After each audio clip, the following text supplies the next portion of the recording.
The laughter came first. Sharp. Cruel. Loud enough that every head on that busy sidewalk turned to see what was so funny. Marcus Webb stood beside a polished black sedan, his white gloves folded neatly in front of him, his back straight the way it had been for 30 years. He had heard people laugh at him before. He had learned to let it slide off his shoulders like rain off a coat. But this laugh was different. This one had an audience. "Look at this," Richard Calloway said, stepping out of the hotel's golden revolving doors, his tailored coat catching the afternoon sun. He pointed, almost gleeful. "A man your age, still opening doors for a living? That's all you'll ever be. A doorman in a suit." The crowd chuckled. Phones came up. Someone was already recording. Marcus said nothing. He simply nodded once, the way he always did, and opened the car door for his client.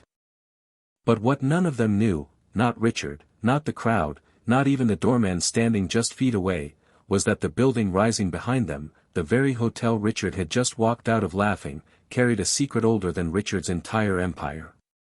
A secret with Marcus Webb's name written into its foundation, hidden in paperwork nobody had touched in decades. Richard Calloway was about to find out exactly who he had been laughing at. And by the time he did, it would be far too late to take it back. Marcus Webb had been driving cars for other people since he was 26 years old.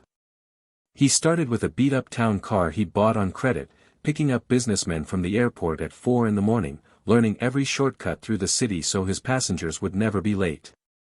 Back then, he had a wife named Loretta and a baby girl asleep in a crib that wobbled if you looked at it wrong. He drove because it paid the bills, and because somewhere deep down, he believed that doing a job with dignity was its own kind of wealth. 30 years later, dignity was still the only thing Marcus insisted on. He drove for Westfield Premium Transport now, a company that served the kind of clients who tipped in $100 bills and never remembered his name. He wore his uniform pressed. He kept his shoes shined. He opened doors with a small bow of the head, not because anyone told him to, but because his father had taught him that respect given freely was worth more than respect demanded. His daughter, Aaliyah, was 31 now, a lawyer working long hours at a firm 2 cities over. She called him every Sunday. She always asked the same thing. "Dad, when are you going to retire? You've done enough." And Marcus always gave the same answer. "Soon, baby girl. Soon." But there was something Marcus never told her. Something he had carried quietly for over 20 years, folded up like an old photograph in the back pocket of his memory. It had to do with his uncle, Theodore Webb, a man who had built a small but mighty real estate portfolio in the city back in the 1970s, back when banks would barely look at a black man walking through their doors, let alone hand him a loan. Theodore had fought, scraped, and clawed his way into owning a handful of properties downtown, including a modest but elegant building on the corner of 5th and Lexington. That building didn't look modest anymore. It had been bought, renovated, and rebranded over the decades into something far grander. Few people knew its full history. Fewer still knew that, buried in old trust documents that had never been properly settled, a percentage of ownership had quietly passed down through the Webb family, through Theodore, who never married or had children, to his only living blood relative. Marcus Webb. He didn't think about it often. The lawyers had told him decades ago that contesting it would take money he didn't have and years he couldn't spare. So he let it sit. He kept driving.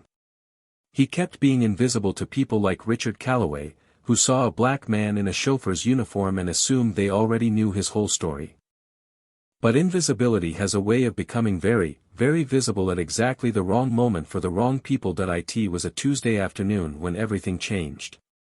Marcus had been hired for a simple airport run, pick up a hotel investor, drop her at the Calloway Grand, wait for further instructions. Nothing unusual. He'd done 1,000 jobs just like it. He parked the sedan along the curb outside the hotel's main entrance, polished the side mirror with his sleeve out of habit, and waited. That's when Richard Calloway came striding out through the revolving doors, flanked by two assistants typing furiously on their phones. Richard was the kind of man who filled a room before he even spoke: broad shoulders, a $5,000 coat, a smile that looked friendly until you noticed it never quite reached his eyes. He noticed Marcus standing there. And for reasons that would later seem almost absurdly small, something about the sight of an older black man standing calmly beside a luxury car put Richard in a foul mood. "You," Richard said, snapping his fingers like he was calling a waiter. "Move your car. You're blocking my view of the valet line." Marcus stepped forward politely. "Sir, I'm waiting for a client. I'll move as soon as—" "I don't care what you're waiting for," Richard interrupted, his voice rising just enough to draw attention from passers-by. "Do you know who I am?" "No, sir," Marcus said evenly. "But I'd be happy to move once my passenger arrives." Richard's assistants exchanged uneasy glances. A small crowd had begun to gather, the way crowds do in cities, drawn by tension the way moths are drawn to light. Richard smiled, that cold, performative smile, and turned slightly toward the crowd, like a man addressing an audience. "Look at this," he said, gesturing toward Marcus. "A man your age, still opening doors for a living. That's all you'll ever be. A doorman in a suit." The crowd chuckled, uncertain, the kind of laughter that comes from not knowing whether it's safe to disagree. Marcus felt the heat rise in his chest. 30 years of swallowed insults rose up at once, hot and bitter. He thought of Loretta, gone 5 years now, who used to tell him, "Let your work speak, Marcus. Let your work speak." He thought of Aaliyah, who would be furious if she ever saw this moment. He thought of his uncle Theodore, who had once been spat on outside a bank for daring to apply for a business loan, and who never let anyone see him flinch. So Marcus did what he always did. He held his composure, gave a small nod, and said quietly, "Have a good day, sir."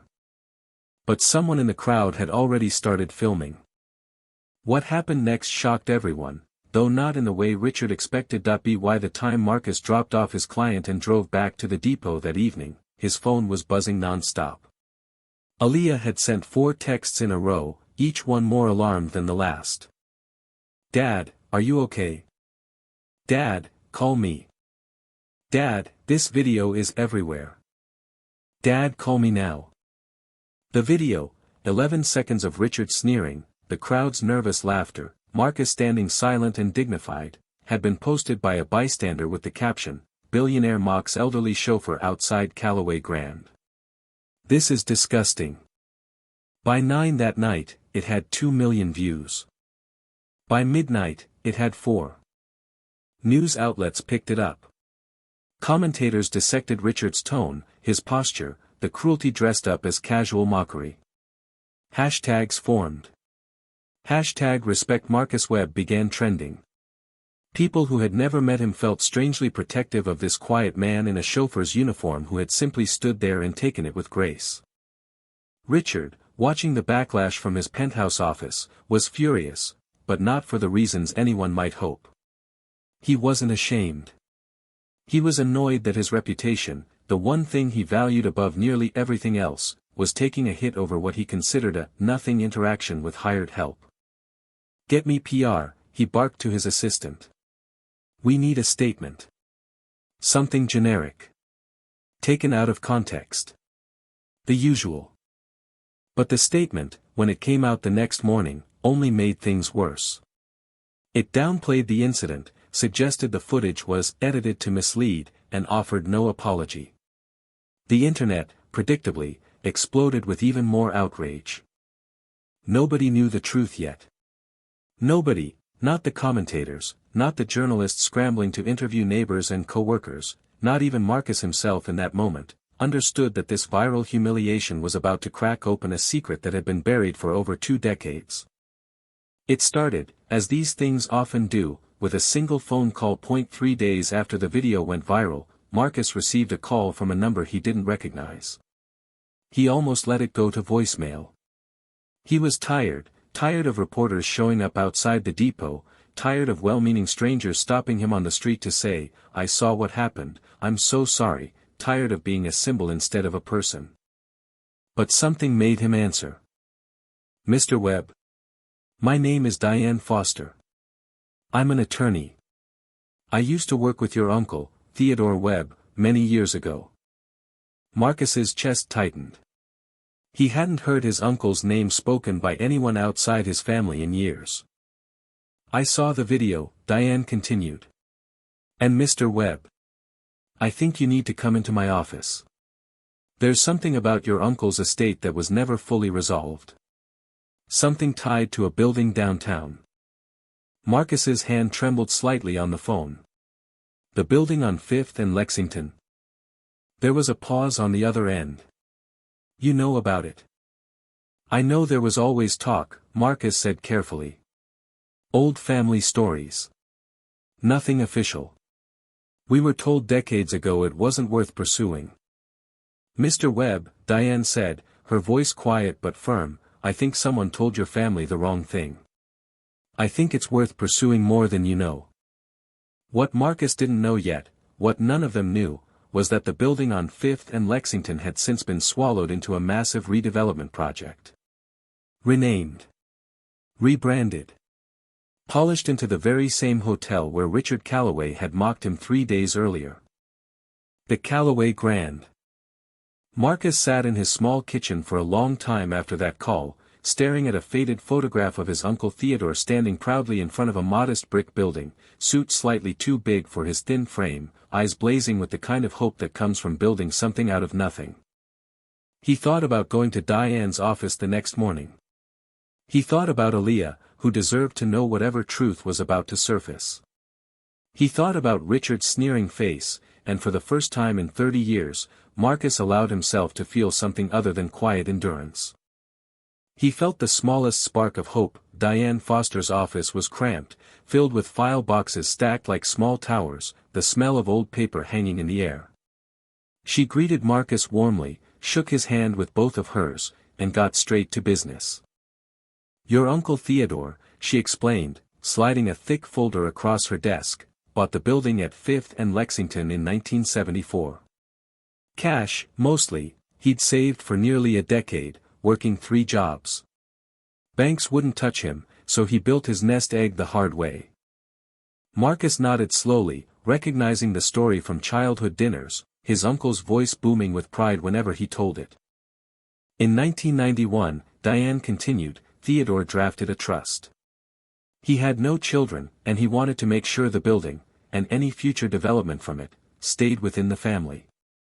He named your father, Robert Webb, as primary beneficiary, with a clause stating that should Robert pass before the trust matured, ownership would transfer to his next direct descendant." Marcus felt his pulse quicken. "My father died in 1998. "Yes," Diane said gently. "Which means the clause activated. Which means, legally, ownership should have transferred to you." The room went very quiet. "But Theodore sold the building," Marcus said, his voice unsteady. "I remember. There was a sale in the late 90s. The whole family talked about it."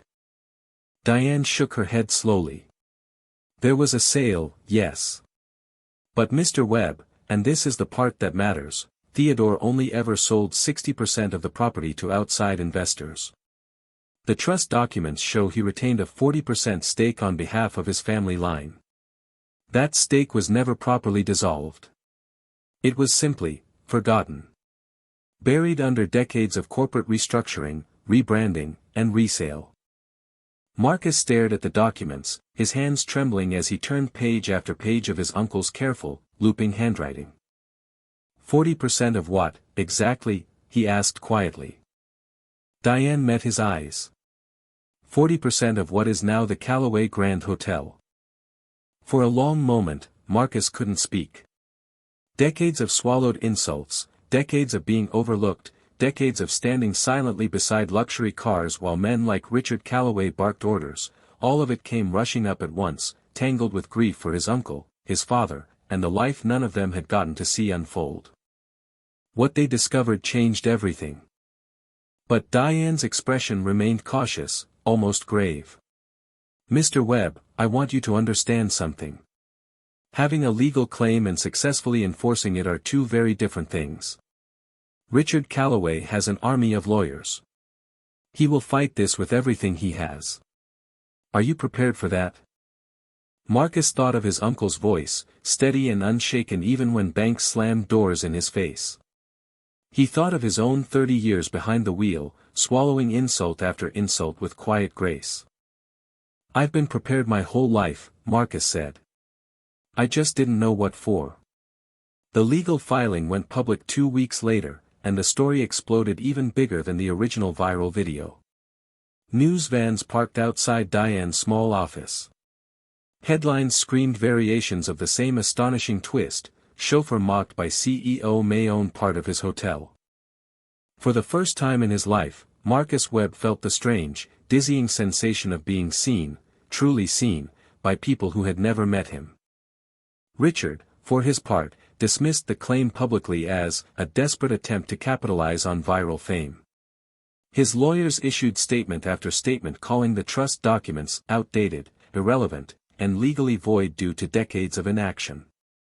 But then something unexpected happened.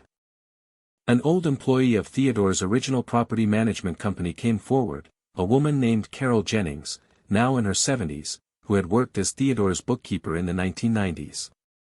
She had kept her own personal copies of certain documents, tucked away in a shoebox in her closet for 30 years, never imagining they would matter again.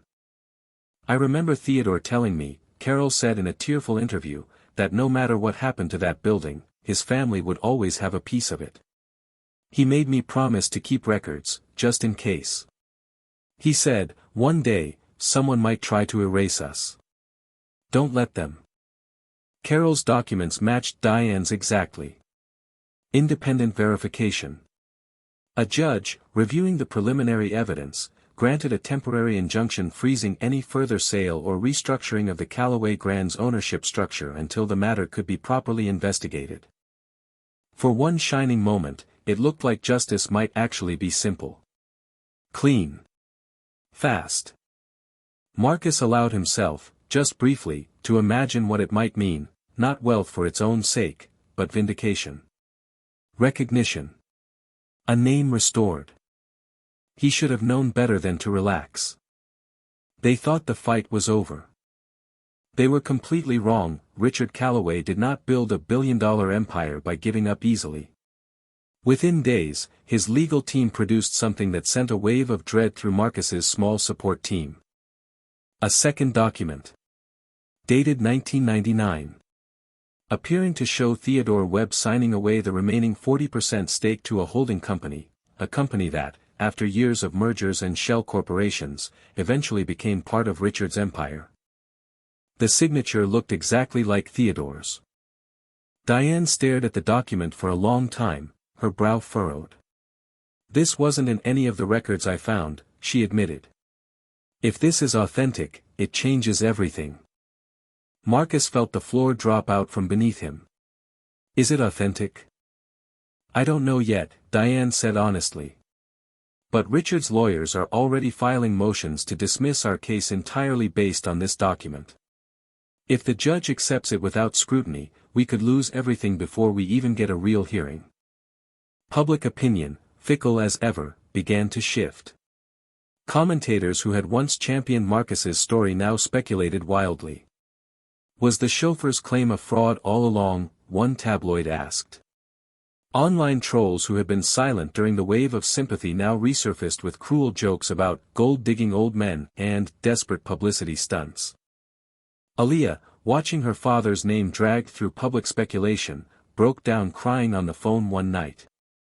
"Dad, I can't watch them do this to you. I can't watch them tear you apart over and over." Marcus, sitting alone in his small apartment, stared at the photograph of his uncle Theodore once more. He thought about giving up.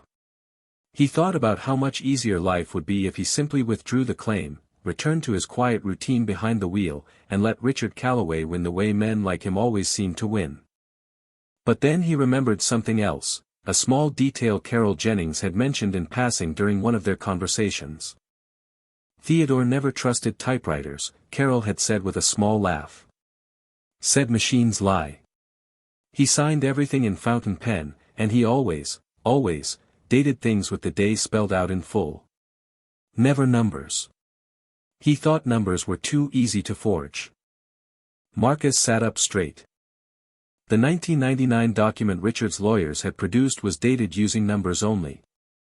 What happened the next morning made things worse for Richard Calloway than he could have possibly imagined. Diane filed an emergency motion requesting forensic analysis of the disputed 1999 document. The judge, intrigued by the inconsistency Marcus had flagged, granted the request. The forensic results, when they came back 10 days later, were devastating, for Richard.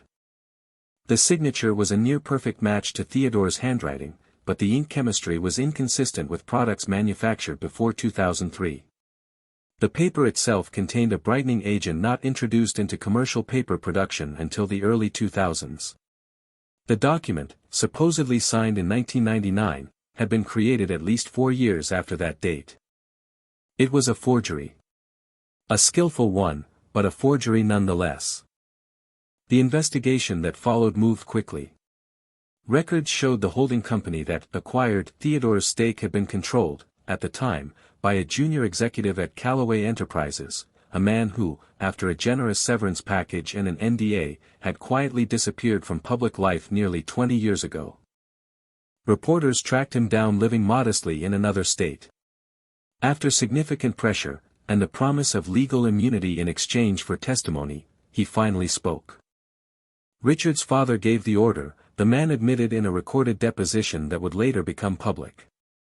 Back in the early 2000s, when they were consolidating ownership of the original Fifth and Lexington property. They knew about the 40% family stake. They knew it was real. They just didn't want to deal with it. So they buried it. Created paperwork that made it look resolved. I was young. I needed the job. I didn't ask enough questions. Richard's father had passed away years earlier. Richard himself had inherited the empire, and, knowingly or not, inherited the buried secret along with it. When confronted by reporters outside his office, Richard's composure cracked for the first time since the scandal began. I had nothing to do with decisions made decades ago, he snapped, refusing further comment. But the public didn't care about decades-old context anymore. They cared about right now. About a man who had mocked an elderly chauffeur outside a building the chauffeur may have rightfully owned a piece of all along, a building built on a foundation of buried injustice. Nobody knew yet exactly how the final confrontation would unfold. But everyone sensed it was coming. The hearing took place on a gray Thursday morning, the courtroom packed beyond capacity. Reporters lined the hallway outside. Marcus arrived in his best suit, not his uniform, for the first time in longer than he could remember, with Aaliyah at his side, her hand gripping his tightly. Richard arrived flanked by a small army of lawyers, his expression carved from stone, betraying nothing. The judge reviewed the forensic evidence, the deposition, Carol Jennings's decades-old records, and Diane's meticulous reconstruction of the original 1991 trust. The courtroom held its breath as the judge spoke. Based on the evidence presented, the judge said slowly, this court finds that the 1999 transfer document was fraudulently created and backdated. The original 1991 trust remains valid and enforceable. Mr. Webb's 40% stake in the property now known as the Calloway Grand Hotel was never legally dissolved. A wave of sound rippled through the courtroom, gasps, quiet sobs, a few scattered claps quickly silenced by the judge's gavel. Richard rose from his seat, his face flushed with controlled fury. Your Honor, this is... Sit down, Mr. Calloway, the judge said firmly. For the first time in the entire ordeal, Marcus stood up. Diane gently touched his arm, unsure what he intended to do, but Marcus simply turned to face Richard directly, not with anger, but with something far more powerful. Calm, steady dignity. Mr. Calloway, Marcus said, his voice carrying clearly through the silent courtroom, you once told me men like me would never amount to anything beyond opening doors. Richard said nothing, his jaw tight. You were wrong, Marcus continued. My uncle opened that door 30 years before I ever touched a steering wheel. He opened it with his bare hands, against every obstacle this city threw at him. I didn't need to take anything from you, Mr. Calloway. I only needed the truth to finally walk through that same door. The courtroom erupted into applause, despite the judge's attempts to restore order. Richard stood frozen, his empire, built partly on a buried injustice, cracking open in front of cameras broadcasting to millions that eye. In the weeks that followed, the legal consequences unfolded with quiet, methodical certainty. Marcus's 40% stake was formally restored, backdated with full legal recognition to the original 1991 trust. Calloway Enterprises was ordered to pay decades of withheld profits, adjusted for inflation, a settlement that, while modest compared to Richard's overall fortune, was life-changing for Marcus and his family. Richard, facing mounting public pressure and a board of directors uneasy about the scandal's damage to the company's reputation, stepped down from his CEO position within 2 months. The forged document scandal triggered additional investigations into Calloway Enterprises' historical business practices, several of which were still ongoing. But for Marcus, the real victory wasn't financial. It was the morning Aaliyah took him to lunch at a small cafe near the courthouse, both of them still slightly stunned by how quickly everything had changed. Dad, she said, reaching across the table to hold his hand, Uncle Theodore would be so proud of you. Marcus smiled, the first truly easy smile he'd allowed himself in months. He'd be prouder of you, baby girl. You're the one who's been fighting for people like us your whole career. I just finally caught up. He didn't quit driving entirely, not right away. He found, surprisingly, that he loved the work itself, the quiet mornings, the conversations with passengers from all walks of life. But he no longer drove out of necessity. He drove because it was a piece of who he was, and now, for the first time, that choice belonged entirely to him. Months later, Marcus stood once again outside the Calloway Grand, except now, a small brass plaque near the entrance bore a new inscription, added at his quiet insistence, in honor of Theodore Webb, whose vision built this foundation. A young valet, new to the job, glanced curiously at Marcus's tailored coat and confident posture. Are you here for a meeting, sir? The young man asked politely. Marcus smiled warmly. Something like that, son. He looked up at the building rising tall above him, sunlight glinting off its polished windows, and thought of his uncle's voice from all those years ago. One day, someone might try to erase us. Don't let them. He hadn't let them. And as Marcus Webb walked through those revolving doors, not as hired help, not as someone to be mocked or overlooked, but as a man finally standing in the truth of his own legacy, the lesson settled quietly into the hearts of everyone watching at home. Dignity isn't loud. It doesn't need an audience to prove its worth. Sometimes it simply waits, patient and unshaken, for the moment the truth finally, inevitably, rises to the surface. And when it does, it changes everything.